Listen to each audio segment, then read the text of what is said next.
Hello, ladies and gentlemen. Welcome back to the Royal Red Zone channel. This is your boy, Blitz Renegade, back with another video. We're going to be doing the SmackDown review from last night on 2/21/25. Shooting it down to New Orleans, Louisiana, the Smoothie King Center. We opened the show up with Cody Rhodes talking to Nick Aldis.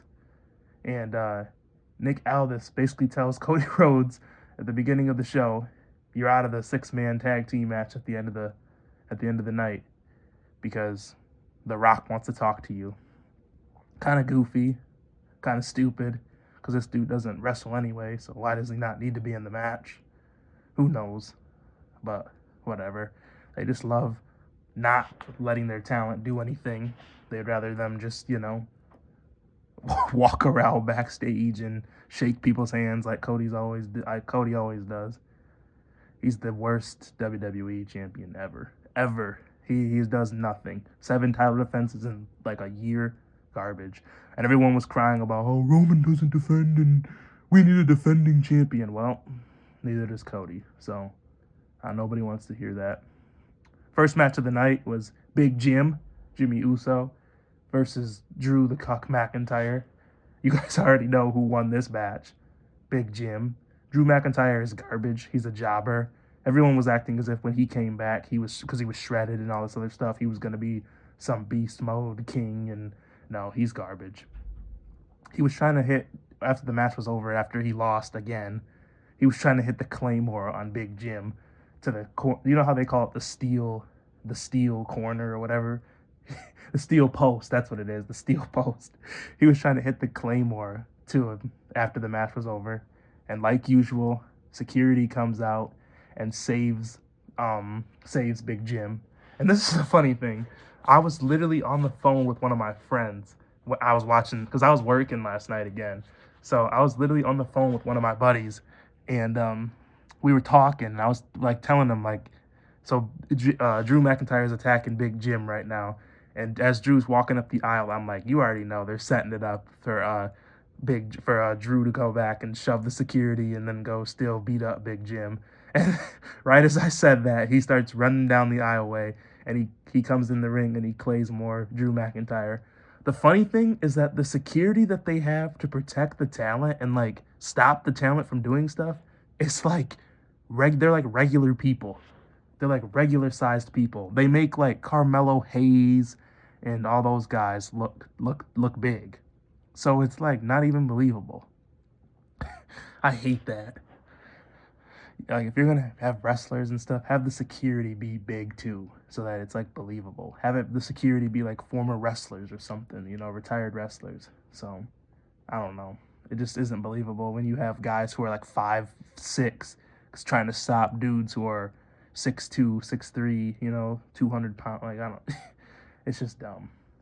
Next up, we had R-Truth coming out there, acting all stupid. It's so disgusting what they do to R-Truth. But he was out there hyping the fans up, hyping the crowd up, telling them what's up, He cut a nice promo. He said that his partner is from LA. He was like, LA, like LA Knight was his partner. And he said, my partner's from LA legend. And obviously the abbreviation for Louisiana is LA. So it actually does work for real. So he's like, my partner, LA Knight. And then LA Knight comes out.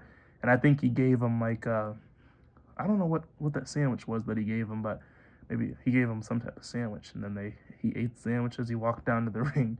And they're fighting Carmelo Hayes and Miz Don't Miss. Or, no, not Miz Don't Miss. It's Mello Don't Miss. I apologize for that. But, yeah, they fought. The Miz and Carmelo Hayes versus LA Knight and R-Truth. And for some odd reason, Shinsuke Nakajabber. My friend really loves Shinsuke Nakajabber, but he's garbage. He comes out of nowhere while the ref isn't looking, and he kicks Louisiana Knight in the back of the head. And then R-Truth is in the ring getting attacked by Carmelo Hayes, and then the Miz tags in, and they hit their I don't even know what you want to call that move, but it's like the first 48 along with the skull crushing finale, and they hit that at the same time, and then they end up winning. So this can only do good things for Carmelo Hayes and Miz, aka Mello don't Miz. And then Shinsuke Jabbermora was standing outside of the ring looking like a jobber. you know, I don't know. They need to go on ahead and take that belt off him. Next up was Charlotte Flair came out to the ring and interrupted the match between Tiffany Stratton and some other jobber. I don't even know who this lady was that was fighting. I can't even lie. I don't know who this lady was. But she was fighting some jobber. And Nia Jax came out. And she, at the end of Charlotte came on commentary. And Wade Barrett was asking her questions. And Wade Barrett couldn't even, he didn't even know what to say. Because, Charlotte is such a jobber and such a bum. And no one wants her out there. So she was just answering the questions, and no one knew what to say because she's just so garbage. She's they're asking her questions about how she feels about the women's division and stuff, and Charlotte says, "I'm the best," and all this other stuff. And then they had a vignette for her too, talking about the GOAT doesn't have to say they're the GOAT. Well, they put a whole vignette out about you, talking about all your accomplishments, but you don't have to say you're the GOAT. That doesn't make any sense. You clearly have to remind people that you're the GOAT. So, but at the end of the day, Tiffany Stratton ended up beating, it was Candice LeRae. That's who it was, the jobber, who I didn't know. Candice LeRae. You guys probably don't even know who that is either. But her and Nia Jax are like a tag team or something. But at the end of the match, while Nia was beating up Tiffany, while Nia was beating up Tiffany, Trish Stratton came out and she squashed both of them, but she did the move so horribly because she's so big that if she were to actually land on them, she probably would kill them. And so she had to fake it, but because she's so big, it's hard for her to fake it because, we all can see you didn't actually land on them because we know if you really did land on them, they'd probably be under the ring, into the where the underground, what do you ever want to call it, under the ring, where the guys are, the production people are, they would be under the ring. The ring would probably explode. So we all know she didn't actually do the move. And then Charlotte enters the ring. She comes in and she stands over Tiffany Stratton and she points at the WrestleMania in Vegas sign. We all know that Charlotte's gonna win at WrestleMania. We all know, it's obvious. So no one wants it to happen, but both of these women are both jobbers and bums. They're like the same woman. Tiffany is like a Charlotte, what do you want to call it? Just like a clone. But they're both filled with plastic surgery and liposuction, and they just both look gross. In my opinion, they shouldn't be heading up the women's division. But that's neither here nor there. Next, we have Naomi and Bianca Belair. They were supposed to be taking on Raquel Rodriguez and Liv Morgan, but they were out dancing on the apron. And before the match could start, Liv Morgan and Raquel got pissed and just pushed them off the apron. And Bianca and Raquel Rodriguez started fighting in the middle of the ring. And that would actually be a pretty good match, I can't lie to you, because Bianca's supposed to be the EST, the biggest, fastest, and the strongest of WWE. And then Raquel is she's pretty strong. She's always showing off those back muscles.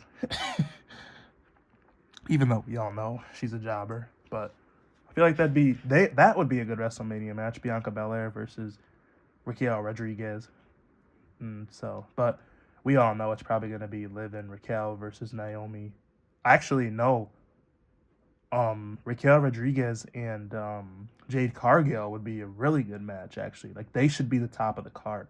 Her, Mommy, and Jade Cargill should be the three women that are, always battling for it. And I guess you can throw Charlotte in there. Charlotte, Jade, Raquel, and Mommy. That'd be really cool. But We're never going to get that. The segment ends, and Liv and Raquel end up being on top and getting over in this segment. Finally, the final boss has come back to NOLA.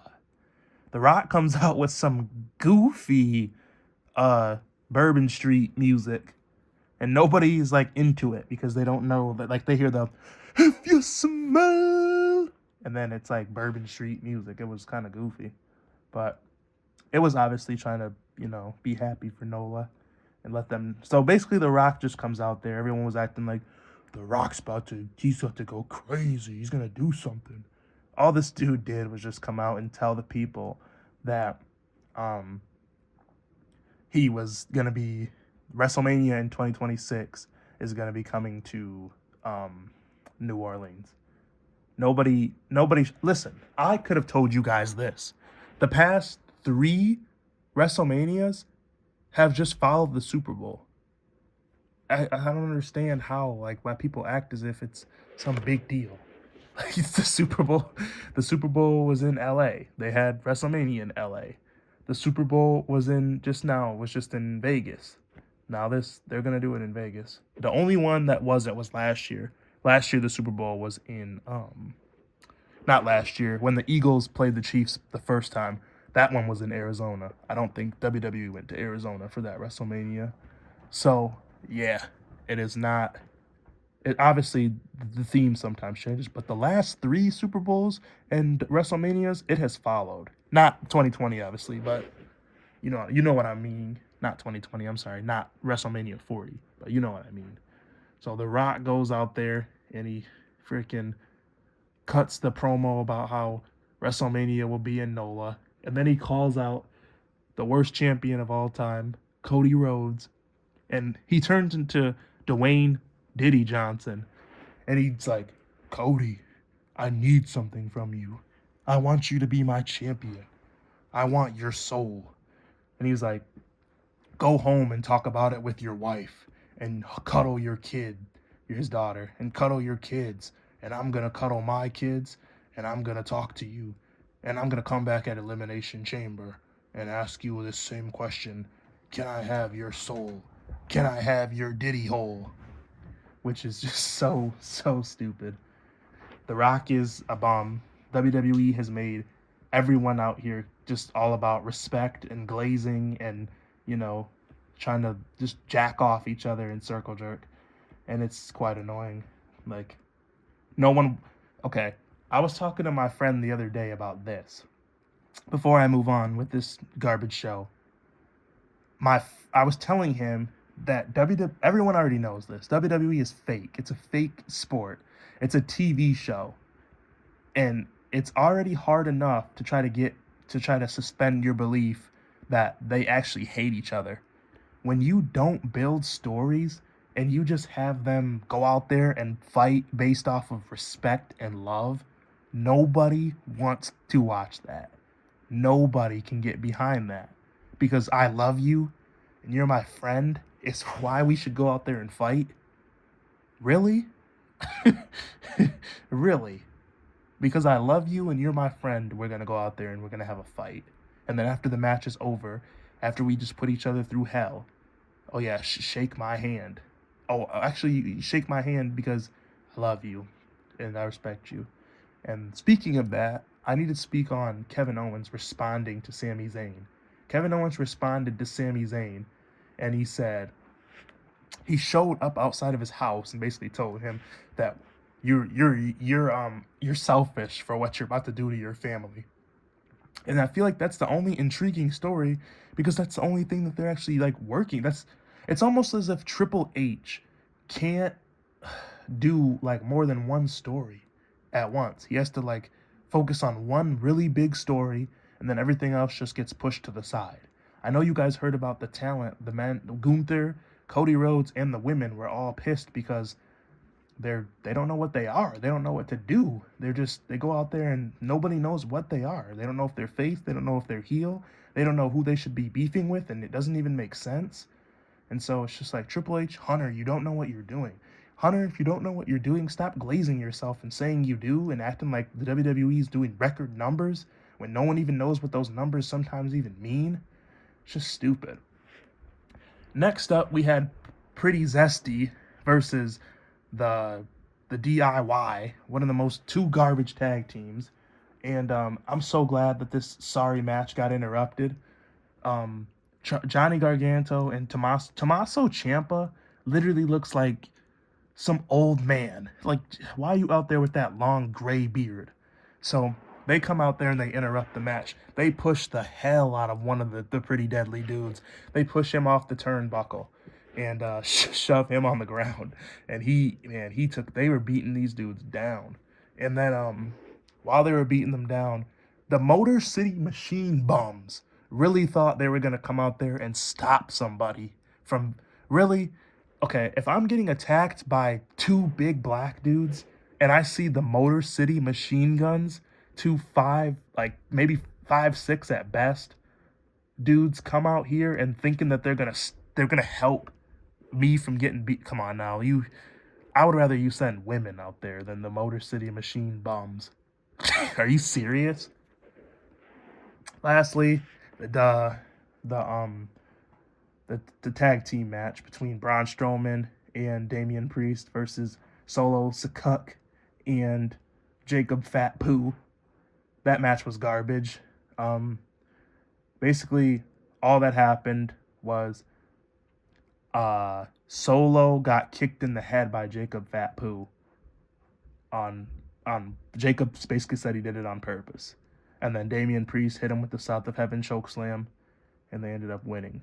And in my opinion, this match should have been the bell. So what should have happened was this: the bell should have rung. Damian Priest. I heard the haters say this, but I agree with it. The Damian Priest and Braun Strowman should have hit a double choke slam, or both should have hit their finishing move. So Damian Priest should have hit a South of Heaven after the bell rung. South of Heaven and whatever Braun Strowman's finishing move is, they should have both hit that simultaneously and then just pinned.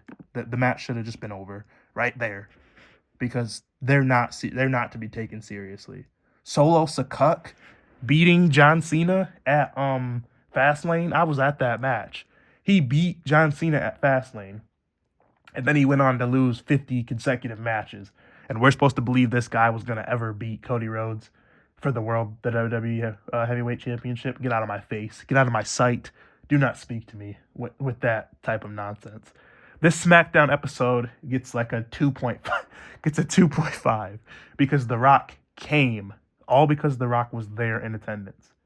And that's it. Other than that, everything else was garbage. And it was cool that R-Truth came out and did the LA Knight thing. So that's the other point that I give it. So this SmackDown gets a 2. Thank you guys for tuning in to this SmackDown review. If you like the content, please hit that like button, hit that subscribe button. As far as everything else goes, I appreciate all the love and support and the comments in the comment section. We will be back soon with some type of video. I know for a fact if I don't come back with any other type of video, I will be back with Monday Night Raw review on Monday. And that's it. Peace out from your boy, Blitz Renegade. Everybody have a great weekend. Bye-bye.